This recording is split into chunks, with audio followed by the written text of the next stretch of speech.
Привет! Добро пожаловать на третий урок курса «Основы игры на скрипке за 7 уроков». Мы подобрались к самому интересному. Где на этом грифе без ладов находятся ноты? Вот сейчас мы все выясним, попробуем, потренируемся, вместе поиграем. Для начала хочу сказать немножко о наклейках на гриф. У этих наклеек, на мой взгляд, есть два больших недостатка. Во-первых, они сделаны не под вашу скрипку, а под стандарт какой-то определенный. И не всегда там точно совпадают ноты с вашим именно грифом. Вот это я встречалась с таким, что первый палец ты выставляешь, вот прямо точно попадает на ноту, а третий, четвертый уже не совпадают. А второй недостаток, то есть вы клеите наклейку, вы пальцами по ней играете, вы прямо хорошо приклеиваете, вбиваете в гриф, и потом, когда вам нужно ее снять, это очень проблематично. Мои ученики жаловались, что снять потом не могут. Если у вас хорошая скрипка, это такой довольно большой недостаток. То есть, если вы хотите все-таки отметить ноты, то и в описании ставлю, и сейчас расскажу, как их можно отметить, допустим, чем-то безобидным для скрипки, мелом нарисовать или мылом. Ну, дети маркерами иногда рисуют. Ну, тоже это потом снять, не знаю как. Ну, в общем, можно как-то отметить таким одноразовым чем-то, что вы поиграете, и оно само сотрется под пальцами. Расстояние указаны в описании, и сейчас тоже расскажу, как мерить. Вам понадобится линейка, и на грифе мы будем отмерять, то есть расстояние, которое я говорю, они будут находиться от порожка, вот, меряем. И, допустим, если я говорю 3 сантиметра, да, то я имею в виду, что на 3 сантиметрах, то есть это середина подушечки пальца. Вот где вот мозолька, здесь такая струна отпечатывается, если видно. Сейчас мы будем проходить такую основную постановку. Конечно, пальцы вы будете ставить совершенно по-разному, но сейчас мы будем проходить постановку, когда первый ставится отдельно от второго, второй с третьем месте, четвертый отдельно. Вот такая постановка. Ну, это как бы самая основа. Конечно, можно и так пальцы ставить, и так тоже. Вот. Ну, сейчас расскажу такую постановку, ну, потому что это основная гамма, как бы мажорная, вот если мы играем. Ну, так пальцы ставятся, ну, поэтому это такой basic. Первый палец. На всех струнах, естественно, одинаковое расстояние. Секунда, соль, ля. Первый палец 3 сантиметра, второй палец 6,4 сантиметра.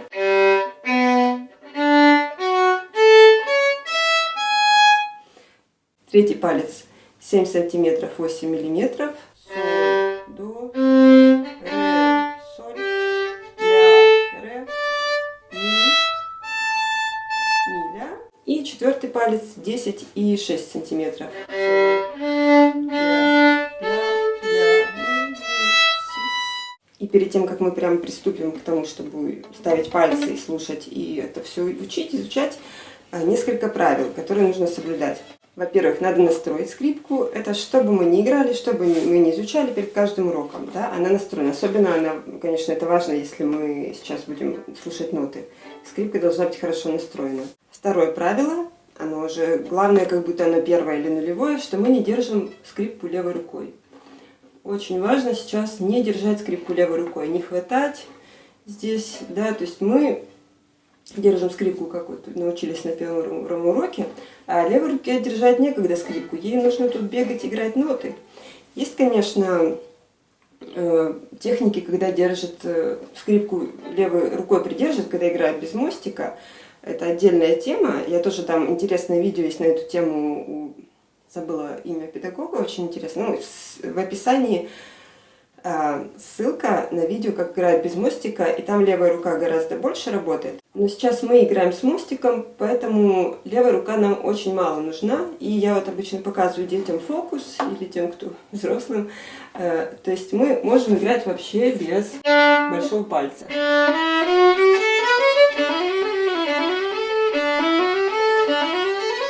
То есть мы можем играть без него. Он нам, конечно, нужен, когда мы играем на соль струне. Четвертым пальцем вот он так будет поддерживать. Но сейчас старайтесь им не давить, старайтесь, чтобы он у вас высоко не вылазил, слишком под скрипку не залазил. Да?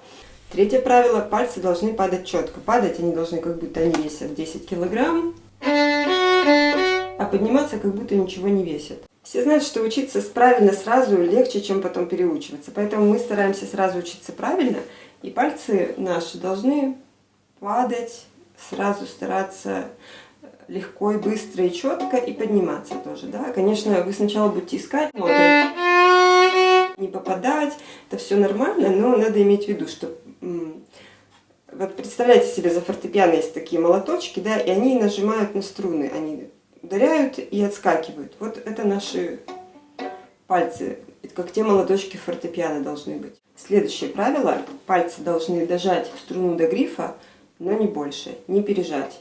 То есть они дожимают ровненько струну к грифу, зажимают ровненько струну к грифу, и больше, чем надо, не давят. То есть не должно быть излишних усилий. Это всегда приводит к перенапряжению, и вы быстро устанете, долго играть не сможете. То есть дожали до грифа струну, и все, и расслабились, не больше. Следующий важный момент – это совершают 99,9% учеников такую ошибку, поджимают руку. То есть хочется как-то держать скрипку, тут, это естественное движение такое, да. Если вы собираетесь выучить одну песенку, там, маленькой елочки холодно зимой, то вам можно выучить и так. Но если вы собираетесь учиться играть на скрипке дальше, то вам придется переходить в позиции. И здесь рука должна быть вот такая, прямая. И мы подготавливаем сразу руку, учим быть в таком положении универсальном, которое нам позволит играть все и везде, по всему грифу. Да, если мы будем играть так, а потом распрямлять, переходить, это замедлит движение. Поэтому сразу учимся руку держать, вот она наш инструмент. И последний момент, о котором я хочу сказать, это поворот локтя. То есть на струне ми, допустим, вы ставите палец, локоть у вас немножечко уходит под скрипку, на струне соль, он выходит немножко вперед. Ре, ля, струны средние, это среднее положение. То есть, если у вас часто бывает, что человек начинает играть, у него все внимание на то, чтобы попасть на ноты, чтобы не задевать другие струны, не задевать стул смычком. И вот играют, допустим, выводят локоть и стараются играть вот так на ми струне, это неудобно, да, это вот здесь плечо начинает болеть. Нет, и на соль струне, то есть стараются держать почему-то локоть, допустим, там, и попасть на соль струну, тоже неудобно. То есть для каждой струны свое положение локтя. И если вы расслаблены и играете спокойно, то эта рука сама сделает за вас. Она повернется, чтобы достать четвертым пальцем на ре струне, и сюда развернется, чтобы удобнее было на ми. Но если у вас голова занята очень сильно там, интонацией и так далее, просто помните об этом. Ну что, наконец-то ставим пальцы.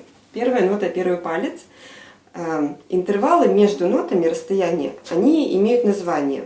И первое расстояние, вот это между соседними нотами, допустим, соль и ля, ре и ми, ля, си, ми и фа.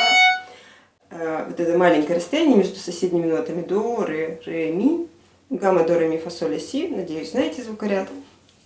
Это называется секунда. Как в часах. Самое маленькое расстояние у нас секунда. Сейчас мы будем играть большую секунду, но есть и малая секунда. Малая звучит. Так. А мы будем играть большую секунду.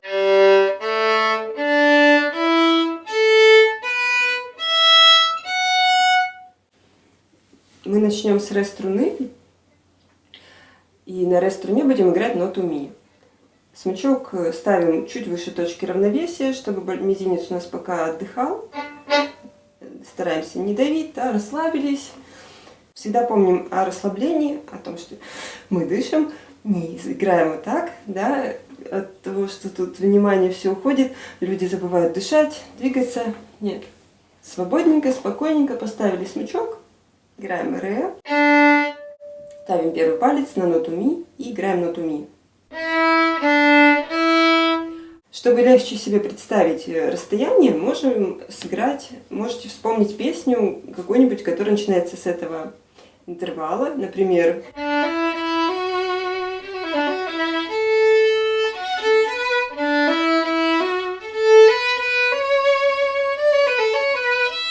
Да, узнали «Титаник» или Strangers in the Night, знаете, да? Может быть, помните чудесный мультик «Умка».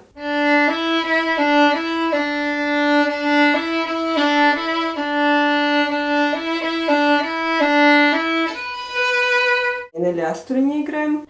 Ля, си. На ми струне ми, фа диез.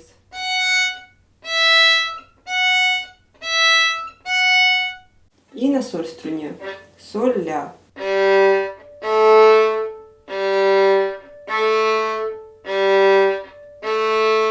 Следующий интервал терция между тремя нотами. Ре, ми, фа диез, например. Ре, ми, фа. 3 ноты терция. И мы будем играть тоже большую терцию. Есть малая, но пока мы большую изучаем. Вот, малая звучит, а большая. Как запомнить звучание? Например, вспомните Вивальди.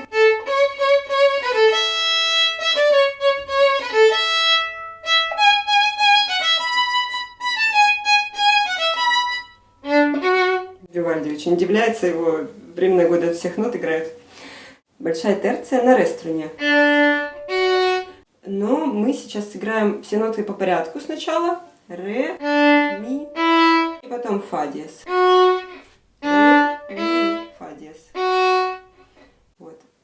Поиграйте несколько раз так, а потом только второй палец без первого. На ля струне. Ля, си, до диез. Ля, до диез. Ми струна.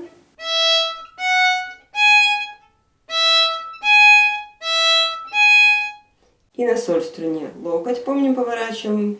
Да.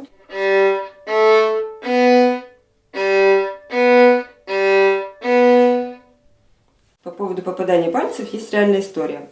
Бах, ну знаете такого композитора, да, он играл в церквях, играл на органе очень много, и как-то к нему подходит прихожанин и говорит: вы так красиво играете, господин Бах, вот я тоже хочу научиться так играть, как вы, красиво, но хочу побыстрее научиться. Вот какой совет вы дадите? Вот как мне научиться играть, как музыке вообще научиться играть так красиво, как вы, и поскорее? И Бах говорит: так ничего сложного, музыке вообще не нужно научиться. Нужно просто нажимать пальцами в нужное время нужные ноты. И Бах прав, да, вот мы сейчас поучимся нажимать нужные ноты, про время постепенно будем тоже разбираться, как в нужное время их нажимать. Да, немножечко отдохнули, уже прошли мы половину пути. Первый, второй палец, остался третий, четвертый. Итак, следующий интервал называется кварта. Кварта, кватро, 4, то есть между 4 нотами. Ре, ми, фа, соль, например. Ре, ми, фа, соль. Раз, два, 3, 4. Ре, соль. Это кварта. На кварту у нас будет мелодия.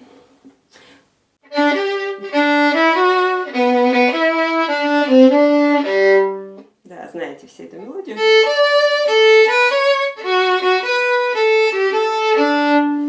Вот если эта мелодия не нравится, можем вспоминать пиратов. Там, правда, сначала терция. Но этот мотивчик все знают. Та-там. Это наша кварта. И играем ее на ре струне. Сначала по порядку ноты. Ре, ми, фа, соль. Потом ре, соль. Еще разок повторим.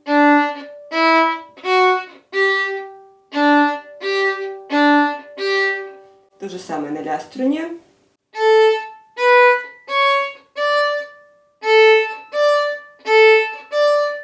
На ми струне. Ми, фа диез, соль диез, ля.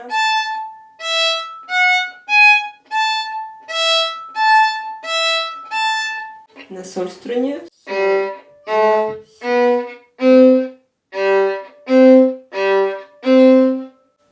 Да, вот это поиграть, и тоже на всех струнах. Ощущение немножечко должно быть такое, как будто вы висите, как белье на веревке. Вот ваша рука левая, она висит. Тогда и кисть будет прямая, и правильное будет положение, и вы будете помнить о том, что надо держать скрипку здесь, а не рукой.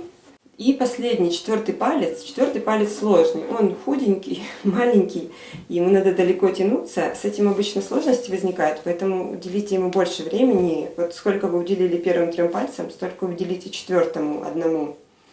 Интервал квинта. 5. Квинта. Ре, ми, фа, соль, ля. Между 5 нотами. Играем на струне ре. Ре, ми, мелодию я вспомнила только начинающуюся с верхней ноты вниз. Если вы на интервал квинта какую-то мелодию вспомните, то напишите, пожалуйста, в комментариях, что придумаете. Очень интересно. Я вспомнила...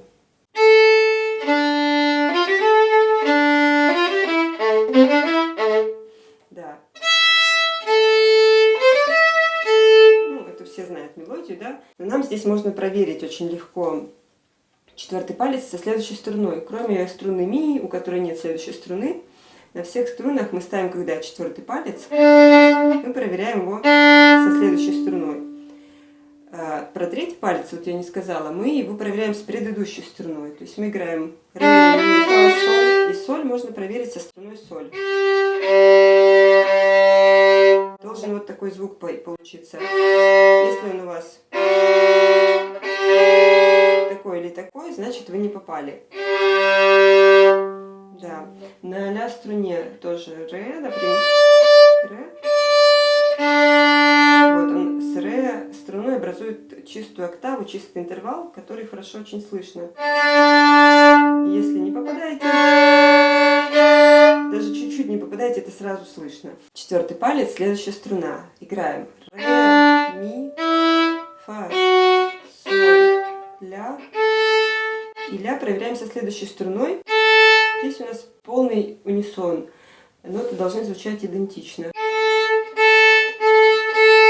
Еще вопрос часто возникает, что делать с пальцами, которые вы поставили, но вы потом ставите следующие пальцы, и что вот поднимать вам первый, второй, третий, когда вы ставите четвертый, или нет. Здесь я советую, вот, совет сороконожки, не думайте о 40 ногах, иначе вы упадете. Оставлять ли пальцы на струне или не оставлять, это зависит от контекста, что вы играете конкретно всегда. Если вы играете гамму,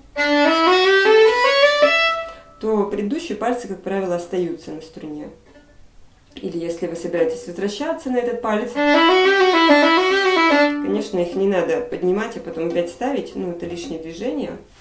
Сейчас мы будем оставлять пальцы на струне пока что. Это может потом поменяться в будущем. Сейчас мы пока что оставляем. Важно здесь, чтобы они не давили. Когда они вот уже отыграли, мы играем, допустим, третий палец, первый со вторым там не давят бешено на гриф. Они расслабились, над своим местом практически висят, практически только касаются своего места. Иногда до четвертого пальца очень сложно дотянуться, и тогда можно отпустить остальные пальцы, чтобы попасть чисто на четвертый.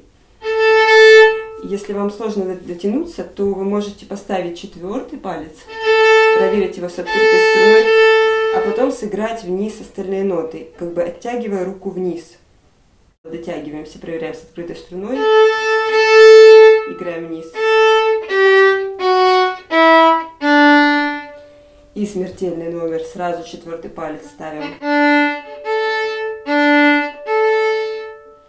И на всех струнах.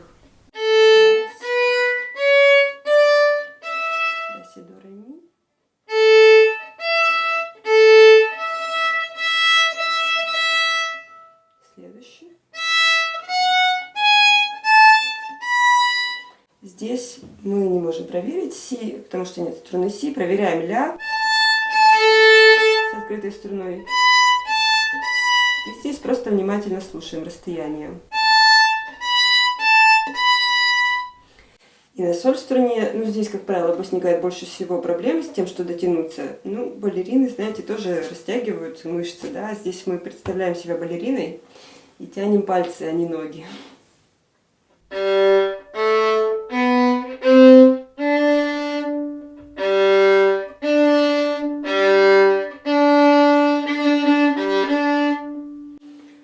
Вот, пошли все струны, молодцы. Спасибо, что смотрите мои уроки. На следующем уроке мы будем разбирать песенку «Мишка с куклой». Она играется так.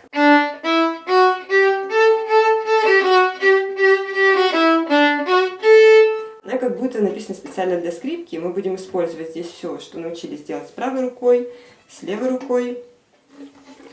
Вот, так что подписывайтесь на канал, на Инстаграм и ставьте там что-нибудь внизу. Увидимся на следующем уроке.